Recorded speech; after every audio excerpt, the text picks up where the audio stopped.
Bonjour, je suis Rainer Vollmich et je suis un avocat pratiquant le droit en Allemagne et en Californie. Pendant plus de 26 ans, j'ai été actif, premièrement comme avocat plaidant pour la protection des consommateurs. Je veux vous parler de la possibilité d'intenter une action collective à l'encontre de ceux qui sont responsables du scandale du corona, qui a plongé une grande partie du monde dans le chaos. Mais bizarrement, pas par exemple l'Inde, l'Afrique ou ici en Europe, la Suède.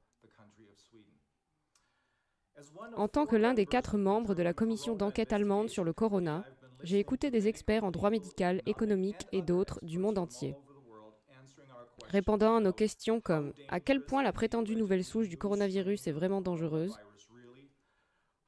quelle est la fiabilité des tests PCR, qui sont la base de presque toutes les mesures anti-corona, et quels dégâts ces mesures font-elles sur la santé du public et des individus, ainsi qu'à l'économie. Et voici le résultat. Il ne peut y avoir aucun doute juridique que toute personne ou entreprise qui subit des dommages tels que la perte de revenus à cause du confinement a le droit à la pleine récupération de ces dommages. Les responsables ne sont pas seulement les soi-disant représentants ou le gouvernement, mais également et premièrement les fabricants et les vendeurs des tests PCR. C'est parce que la décision politique du confinement est presque entièrement basée sur ces tests qui, contrairement aux dires officiels, sont complètement inappropriés pour détecter une infection.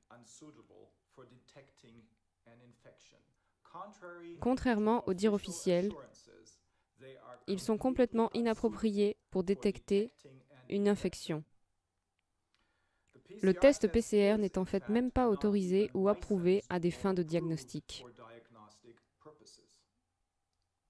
Pour 2 raisons, il est extrêmement urgent de terminer toutes les mesures anti-corona immédiatement et de réparer les dégâts le plus rapidement possible.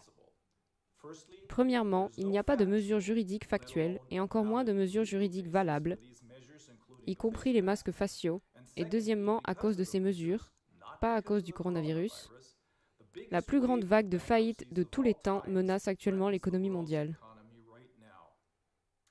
Et cela affectera particulièrement les moyennes entreprises, les petits business et les travailleurs indépendants, qui ici en Allemagne constituent l'épine dorsale de l'économie allemande, qui est responsable de 65% de tous les emplois ici en Allemagne.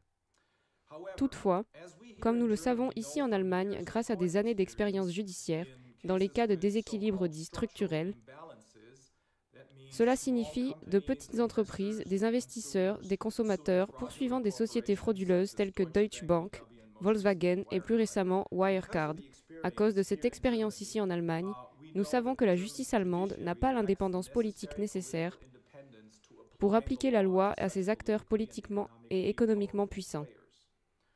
Pour cette raison, un tribunal régional ici en Allemagne vient de faire la une des journaux, quand il a renvoyé une affaire de fraude diesel contre Volkswagen à la Cour de justice européenne, demandant à la Cour de confirmer que la justice allemande n'a pas l'indépendance politique pour trancher correctement et sans préjudice un tel litige. Dans cette situation, un véritable recours collectif de style américain peut aider. Voilà comment ça marche aux États-Unis.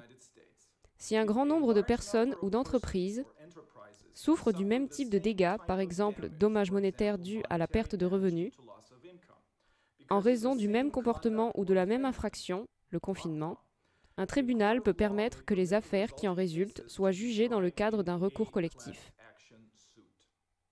Le tribunal le publiera ensuite généralement dans la presse écrite, globalement accessible, si nécessairement également à l'international, afin que chaque individu qui a souffert de tels dégâts peut décider si oui ou non, il ou elle veut rejoindre le recours qui est le groupe de plaignants. Les avantages du recours collectif est qu'une seule plainte est déposée, à savoir par un représentant du recours. C'est moins cher et généralement plus rapide que d'enregistrer des centaines de milliers ou plus de poursuites individuelles et c'est moins pénible pour le système judiciaire. Cela évite également les jugements contradictoires.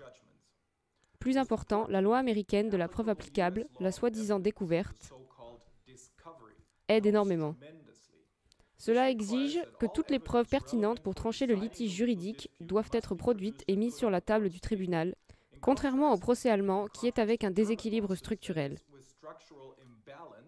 ce dont je viens de parler, La rétention ou même la destruction de preuves ne reste pas sans conséquence devant le tribunal américain.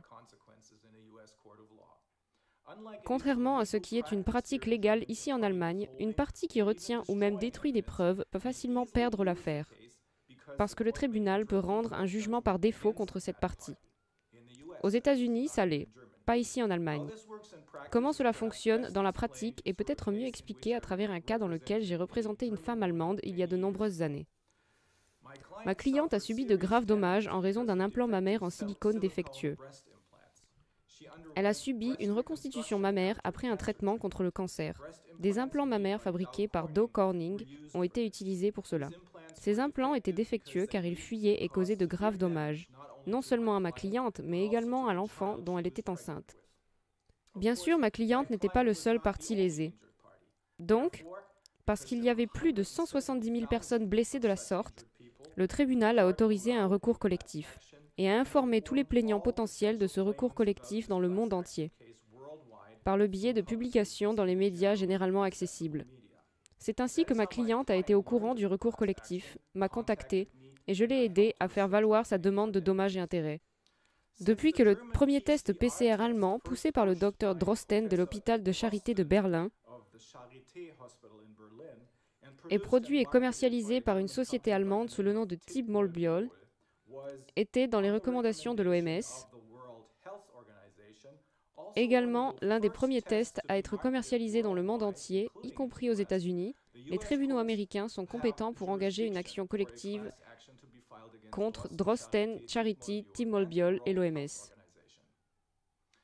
Si un tel recours conduit ensuite à une décision en faveur du représentant plaintif et que le jugement devient définitif, alors ce jugement est également valable pour les défendeurs à l'égard de tous les autres membres du recours.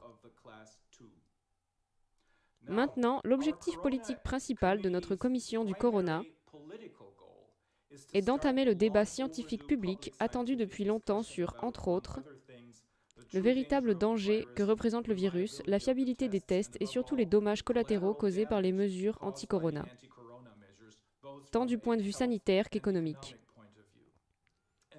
Et cet objectif politique sera atteint plus rapidement, nous pensons, si un coup très fort met fin à la panique et à la confusion qui règnent actuellement. Et c'est en fait l'objectif politique de cette action collective. Si des centaines de milliers, voire des millions de personnes décident d'aller en justice pour cela, cela envoie un signal qui, je crois, interrompra et arrêtera la ruée et ce qui rendra possible cette discussion scientifique publique si nécessaire. Ainsi, plus le prix des dommages et intérêts est élevé, plus le bruit sera fort. En outre, il est non seulement juridiquement possible d'indemniser les victimes des mesures anti-corona, mais cela a également un sens économique très clair. Et c'est parce que si nous ne remboursons pas ces petites et moyennes entreprises et les travailleurs indépendants pour les dommages qu'ils ont subis, et ils déposeront ensuite tous le bilan, cela entraînera d'énormes pertes fiscales, mais aussi d'énormes transferts sociaux pour, entre autres, les indemnités de chômage de longue durée.